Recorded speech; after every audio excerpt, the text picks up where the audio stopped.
Uma vez eu vi uma entrevista do pastor Billy Graham. Billy Graham, grande pastor, um grande pregador batista, considerado o pregador do século XX, um evangelista, um conferencista. Ele faleceu há 2 ou 3 anos.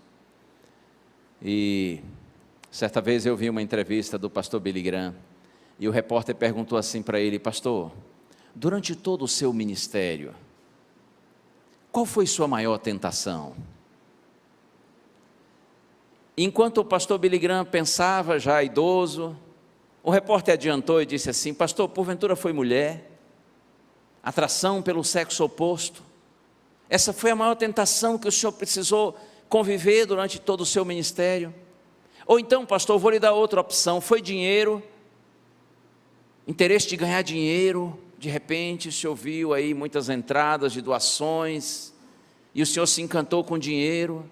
Ou então, pastor, vou lhe dar outra opção: sua maior tentação porventura foi assim, poder, popularidade, fama, ser uma pessoa influente, destacada, isso subiu para a sua cabeça? Qual foi sua maior tentação? Mulher? Dinheiro? Fama? Aí Billy Graham respondeu assim: todas estas foram tentações reais, com as quais eu tive que lidar durante o meu ministério, mas a minha maior tentação foi outra. Ele disse: minha maior tentação foi não orar, foi não estudar a Bíblia para me alimentar, apenas para alimentar os outros. Minha maior tentação foi viver meu ministério pela minha cabeça, pelo meu conhecimento, pela minha experiência, pelo dom que Deus me deu, e não ter comunhão real e profunda com Ele. Surpreendente a resposta, não é? Pastores também são tentados a não orar.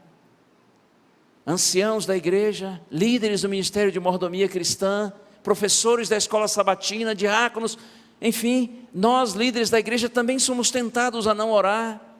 Nós também somos tentados a não nos rendermos à palavra de Deus todos os dias, para nos alimentarmos dela e assim ajudarmos a alimentar a igreja. Ei, nós somos sim, temos que admitir isso.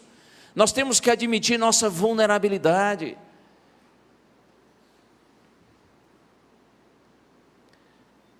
Segundo livro das Crônicas, capítulo 7, verso 14. Vocês sabem de cor.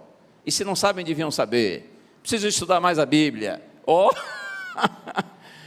Eu nem sei se vocês não sabem, já estou batendo. Calma, pastor. 2 Crônicas 7, 14. Lá diz assim: se o meu povo, que se chama pelo meu nome, se humilhar e orar e buscar a minha face, e se desviar dos seus maus caminhos, então eu ouvirei dos céus, perdoarei os seus pecados e sararei a sua terra. Está vendo? Não mereciam apanhar. Perdão.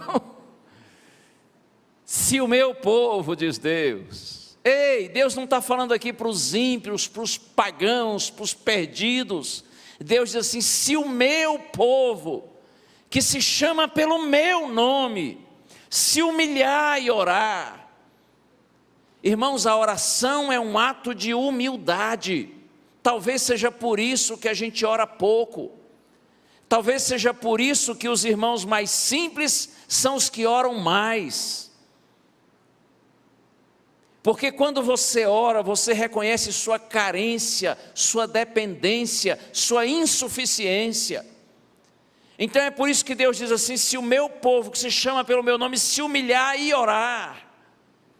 Porque para orar tem que se humilhar, tem que reconhecer que precisa. Os que oram são aqueles que são dependentes, que não se acham autossuficientes. Se o meu povo, que se chama pelo meu nome, se humilhar e orar e buscar a minha face, e já como resultado disso se desviar dos seus maus caminhos, porque é impossível pecar na presença do Senhor. Quando a gente vive na presença de Deus, a gente vive em santidade. Santidade, inclusive, irmãos, não é algo que Deus exige, é algo que Deus oferece. Mas a gente sobe, tem a santidade, quando a gente está na presença daquele que é santo. Se o meu povo se humilhar e orar e buscar a minha face e se desviar dos seus maus caminhos, Deus diz assim: então eu ouvirei dos céus. Esse ouvir não é simplesmente ouvir. No ouvir aí está implícita a ideia de agir em resposta à oração. Eu ouvirei dos céus, Deus diz. Eu vou atender à prece do meu povo. Eu perdoarei os seus pecados. Bênçãos espirituais. As primeiras e das quais nós mais necessitamos. Mas Deus diz assim também: eu sararei a sua terra. Bênçãos materiais, para que a gente possa viver com dignidade. Mas para isso o meu povo precisa se humilhar e orar, como Jesus. Todo líder da igreja, que é um homem de oração, que é uma mulher de oração, tem autoridade diante da sua congregação. Até rimou, não é?